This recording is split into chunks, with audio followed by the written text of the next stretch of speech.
Gordon is big and blue, and the fastest engine on all of Sodor. He loves pulling the express. Gordon thinks it makes him the most important engine on the island. One day, Gordon was pulling the express out of Brendam docks, but Diesel was on the same line. "Out of my way," sniffed Gordon. "Express train coming through." Diesel had to back off. This made him cross. "You steamies are old and clapped out," he sneered. "When Sir Topham Hatt realizes this, you'll all be scrapped." "Scrapped?" scoffed Gordon. "Pah! I'm as fast as I ever was." And he chuffed proudly out of the docks.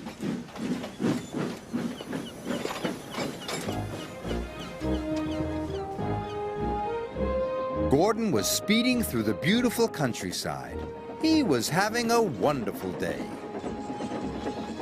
But then he heard a horrible squeaking noise.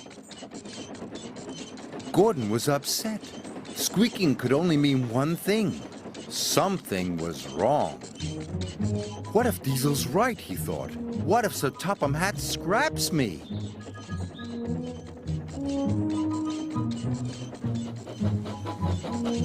Gordon squeaked sadly up the hill. The hill was steep, and Gordon had to slow down. The slower he went, the quieter the squeak became. Gordon was delighted. "Aha," he said. "If I go slowly, no one will hear me squeak." And he chuffed slowly back to Tidmouth Sheds. That evening, Sir Topham Hatt came to see Gordon. "Tomorrow is a very special day," he said. "I am taking some village children on a boat trip. You, Gordon, are to take us to Brendam docks.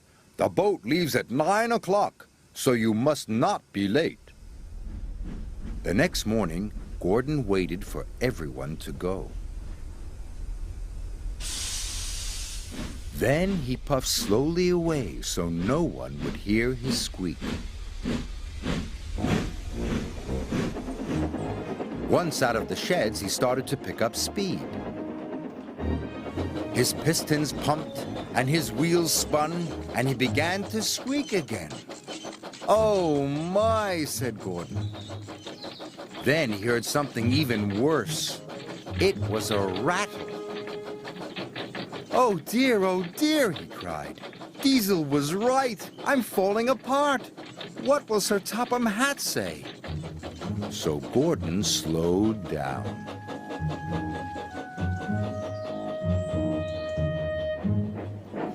Gordon crawled slowly into the station to collect the children.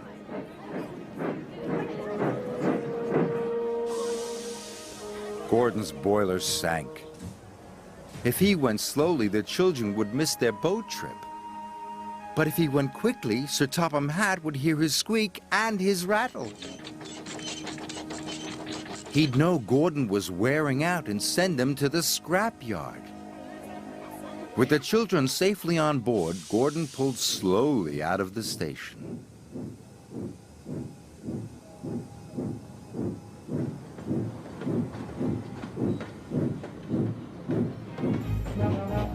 Gordon chuffed slowly through the countryside. He thought things were going well.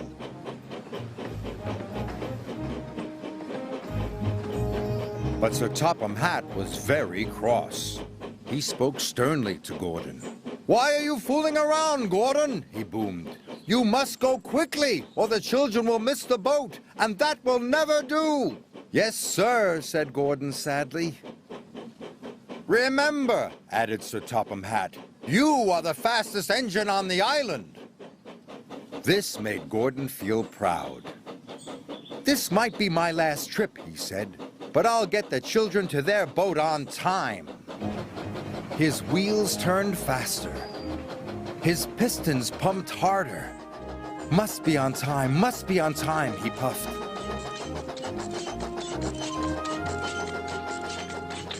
Soon, he began to squeak and rattle too.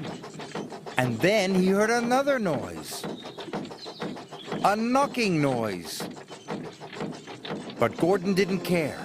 If this was his last trip, he was going to go as fast as he possibly could. Gordon squeaked and rattled and knocked all the way to Brendam Docks. Salty and Henry were surprised. They had never heard an engine make such awful noises. Sounds like another steamy ready for the scrapyard, sneered Diesel. But Gordon didn't care about Diesel. He had made good time, and the children would catch their boat. I made it, he cried proudly. Thank you, Gordon, shouted the children happily. I knew you could do it, said Sir Topham Hatt, but why haven't you been to the repair yard? The repair yard, gasped Gordon. You have been making lots of noises, said Sir Topham Hatt. You need to have your engine looked at. So you're not going to scrap me? Asked Gordon. Scrap Gordon, boomed Sir Topham Hatt. The fastest engine on Sodor? Who would pull the express? Gordon beamed with pride. Gordon spent the next day having his pistons polished, his axles greased, and his wheels well oiled. At last, he didn't make any more funny noises. Gordon was as good as new, and he felt even better.